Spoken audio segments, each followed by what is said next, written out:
ಮಲೆನಾಡು ಭಾಗಗಳಲ್ಲಿ ವ್ಯಾಪಕವಾದಂತಹ ಮಳೆ ಆಗ್ತಿರುವಂತಹ ಹಿನ್ನೆಲೆಯಲ್ಲಿ ತುಂಗ ಮತ್ತು ಭದ್ರಾ ಜಲಾಶಯದಿಂದ ಇದೀಗ ನದಿಗೆ ನೀರನ್ನು ಹರಿಬಿಡಲಾಗಿರುವಂಥದ್ದು. ಇದರಿಂದಾಗಿ ತುಂಗಭದ್ರಾ ನದಿ ಅಪಾಯದ ಮಟ್ಟ ಮೀರಿ ಹರಿತಿರುವಂಥದ್ದು. ಏನು ದಾವಣಗೆರೆ ಜಿಲ್ಲೆಯಲ್ಲಿ ಬರುವಂತಹ ಏನು ತುಂಗಭದ್ರಾ ನದಿ ವ್ಯಾಪಕವಾಗಿ ಹರಿತಿರುವಂತಹ ಹಿನ್ನೆಲೆಯಲ್ಲಿ ಸಾಕಷ್ಟು ಅನಾಹುತವನ್ನು ಸೃಷ್ಟಿ ಮಾಡಿರುವಂಥದ್ದು. ನಾನೀಗ ದಾವಣಗೆರೆ ಜಿಲ್ಲೆಯ ಹರಿಹರ ತಾಲೂಕಿನ ಉಕ್ಕಡಗಾತ್ರೆ ಗ್ರಾಮದಲ್ಲಿದ್ದೀನಿ. ನೋಡ್ಬೋದಾಗಿದೆ ಯಾವ ರೀತಿ ಅಂತ ಒಂದು ದೃಶ್ಯ ಇದೆ ಅಂತ ಹೇಳಿದ್ರೆ, ನದಿಯಲ್ಲಿ ವ್ಯಾಪಕವಾದಂತಹ ನೀರಿರುವಂತಹ ಹಿನ್ನೆಲೆಯಲ್ಲಿ ಅಂದರೆ ತುಂಗ ಮತ್ತು ಭದ್ರಾ ಜಲಾಶಯದಿಂದ ಏನು ನದಿಗೆ ನೀರು ಹರಿಬಿಟ್ಟಿದ್ದಾರೆ. ಇದರಿಂದಾಗಿ ತುಂಗಭದ್ರಾ ಜಲಾಶಯದಲ್ಲಿ ನೀರು ಹೆಚ್ಚಿಗೆ ಆಗಿರುವಂಥದ್ದು. ಅಂದರೆ ಸುಮಾರು 1 ಲಕ್ಷ ಕ್ಯೂಸೆಕ್ಸ್ನಷ್ಟು ನೀರನ್ನು ನದಿಗೆ ಬಿಟ್ಟಿರುವಂಥ ಹಿನ್ನೆಲೆಯಲ್ಲಿ ಉಕ್ಕಡಗಾತ್ರೆ ಮತ್ತು ಫತೇಪುರ ಸಂಪರ್ಕಿಸುವಂಥ ಏನು ರಸ್ತೆ ಇದೆ, ರಸ್ತೆ ಸಂಪೂರ್ಣವಾಗಿ ಜಲಾವೃತವಾಗಿರುವಂಥದ್ದು. ಜೊತೆಗೆ ಏನು ಅಕ್ಕಪಕ್ಕದಲ್ಲಿ ಬರುವಂತಹ ಏನು ಜಮೀನುಗಳಿದ್ದಾವೆ, ಜಮೀನುಗಳು ಕೂಡ ಸಂಪೂರ್ಣವಾಗಿ ಜಲಾವೃತವಾಗಿದೆ. ಜೊತೆಗೆ ಅಡಿಕೆ ತೋಟಗಳು ಜಲಾವೃತವಾಗಿರುವಂಥದ್ದು. ಅಂದರೆ ಕರಿಬಸಜ್ಜಯನ ಸನಿಗೆ ಸಾಕಷ್ಟು ಜನ ಏನು ಭಕ್ತರು ಬರ್ತಾರೆ. ಅಂದರೆ ಅಮಾವಾಸ್ಯೆ ಸಂದರ್ಭದಲ್ಲಿ ಸುಮಾರು 1 ಲಕ್ಷಕ್ಕೂ ಹೆಚ್ಚು ಜನರು ಇಲ್ಲಿಗೆ ಬಂದು ಅಜ್ಜಯ್ಯನ ಒಂದು ಏನು ದರ್ಶನ ಪಡಿತಾರೆ. ಆದರೆ ಇದೀಗ 2 ರಸ್ತೆಗಳು ಸಂಪೂರ್ಣವಾಗಿ ಕಡಿತ ಆಗಿರುವಂಥದ್ದು. ಒಂದು ಕಡೆ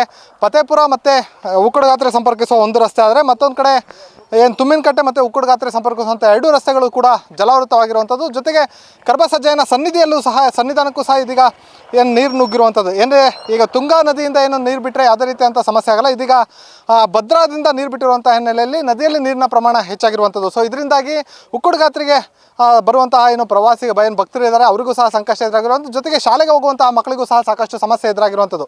ಪ್ರತಿ ಬಾರಿಯೂ ಸಹ ಗ್ರಾಮಸ್ಥರು ಒಂದು ಮನವಿ ಮಾಡ್ತಾ ಇರುವಂಥದ್ದು, ಈ ಭಾಗದಲ್ಲಿ ಏನು ಸೇತುವೆ ಬರುತ್ತೆ, ಸೇತುವೆನ ಮೇಲ್ದರ್ಜೆಗೆ ಏರಿಸ್ಕೊಡ್ಬೇಕು ಅನ್ನೋಂಥ ಮನವಿ ಮಾಡಿದರೂ ಸಹ ಯಾವುದೇ ರೀತಿಯಂಥ ಪ್ರಯೋಜನ ಆಗಿರುವಂಥ ಹಿನ್ನೆಲೆಯಲ್ಲಿ ಇನ್ನಾದರೂ ಜನಪ್ರತಿನಿಧಿಗಳು ಮತ್ತು ಅಧಿಕಾರಿಗಳು ಎಚ್ಚೆತ್ತುಕೊಂಡು ಈ 2 ರಸ್ತೆಗಳ ಏನು ಸೇತುವೆ ಇದೆ ಆ ಸೇತುವೆಗಳನ್ನ ಮೇಲ್ದರ್ಜೆಗೆ ಏರಿಸಬೇಕು ಅನ್ನೋಂಥ ಒತ್ತಾಯನೂ ಸಹ ಗ್ರಾಮಸ್ಥರು ಮಾಡ್ತಾ ಇರುವಂಥದ್ದು.